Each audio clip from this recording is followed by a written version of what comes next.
Hey there guys, welcome back to another video. Today's video I'm going to be installing a emergency light in my house. This is not the first emergency light in my house, as I do have one in the living room upstairs that provides a good amount of light to the living room and dining area, kitchen, etc. But it's not the most permanent solution, as it's just sitting on top of a cabinet plugged in, which I'm not taking it away right now, but should anything need to move, it would have to go too. So I'm wanting to install something a little bit more permanent. I'm going to be installing this in the hallway because I have a perfect location for one where I already have 120 volts and it's already on a lighting circuit, which emergency lighting is required to be on either a lighting circuit or on a circuit that also has exit signs on it. The spot where I'm putting this is where the home smoke alarms used to be before I replaced my home's smoke alarm system with a actual full-on commercial fire alarm system. I have an entire series on that if you guys are interested, where we put in a full-on addressable system, smoke detectors and everything. So long story short, they had to go in a different box because you can't mix the two voltages. So I now have two spots in the house, well actually three, but one's in a bedroom, so you don't want an emergency light there. But I have two corridor locations where there's 120 volts just waiting to be used for something.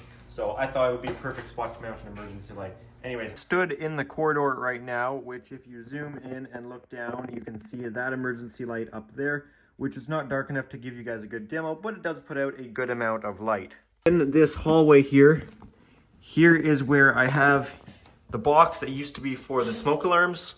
This is the emergency light I went with. For all I know, it seems to be a fairly generic one, but I really don't know. The reason I bought it was not for the brand. I don't care if it's generic or if it's a well-known brand. Is what I was looking for was a small, aesthetically pleasing emergency light that does not stick out like a sore thumb. Because this guy over there, it's there for now, but it's not the best looking. I wanted something pretty small. When I ordered this, I knew it looked pretty small, but until I got it, I didn't realize just how small it is. Here's my hand on the box. This is LED, two 3-watt heads, which is decent. It's better than many that are 1.2, 1.4, but then there's also bigger ones out there, of course.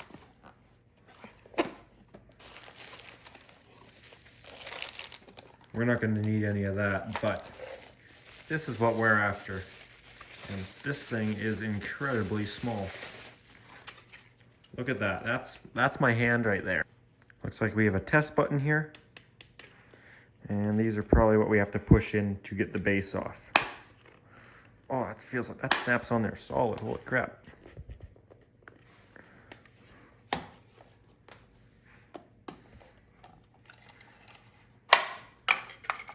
All right, there's the base. There is our connections. Looks like we have one for 277, or is it 647? No, must be American, 277. And looks like we have to plug the battery in, which, there you go. And we need to knock out some of these knockouts. Now, because of the way the box is orientated, this emergency light is going to have to be installed perpendicular to the hallway, which is what it is.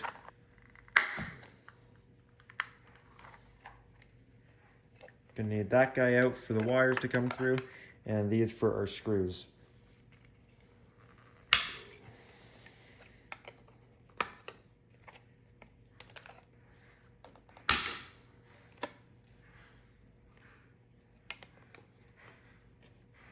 And it looks like that just cracked the whole base, but we're gonna have to just go live with it. I used some glue and I glue this thing back together. Seems to be pretty strong now. I would turn the breaker off to this, but I have no idea what breaker it is.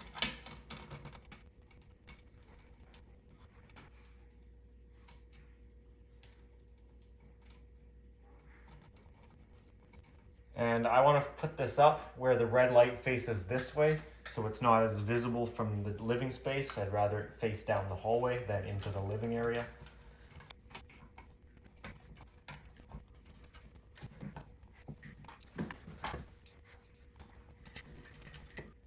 There, now I got a little washer on there. That should hold on okay.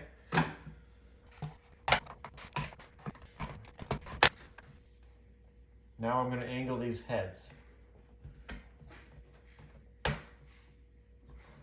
Going to position 1 down this way.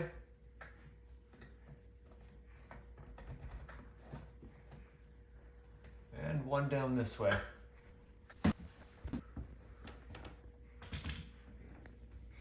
All right, there you have it. Set off all the lights and see if we can see much.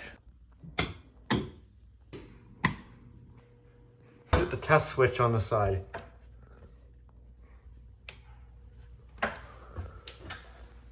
Okay, so you can see one head is shining down there, and the other one is shining down over here.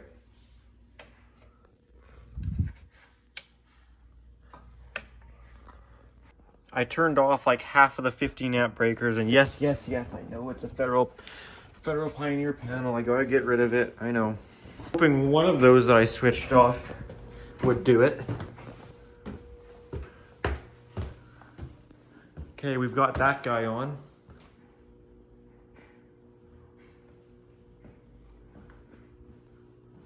You can hear the UPS on.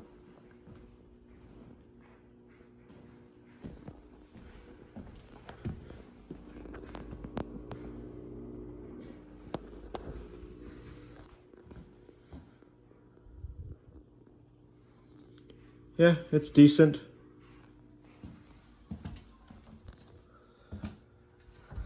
Not the brightest thing ever. I think it's doing the job. It doesn't need to be super bright.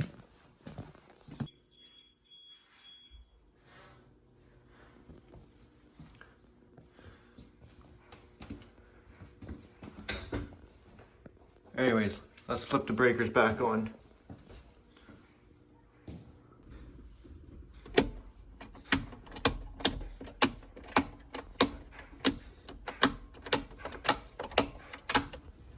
The red light on this thing is ridiculously bright. I'm probably going to have to black that out.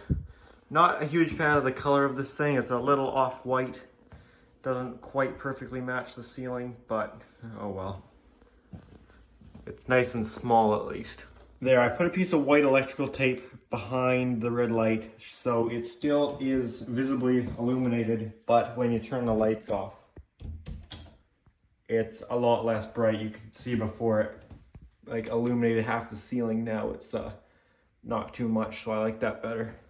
Alright guys, that's going to be it for this emergency light. This is just a quick little install. I plan on putting a couple more in the house. I'm going to put one in the basement on that smoke alarm location, and maybe a couple other ones in the basement wherever. I might be taking some out of the garage since there's a generator. They're not really as important, and sticking some in the house. We'll see about that. Anyways guys, that's going to do it for this video. If you enjoyed it, make sure to give it a thumbs up. Any comments or questions, feel free to leave those down below. And if you do enjoy my channel, make sure to subscribe. Also, if you are interested, I do have an Instagram account at Pickle700 for bonus content and content posted earlier than you'd see it on the YouTube channel, that sort of thing. Alright guys, thanks for watching.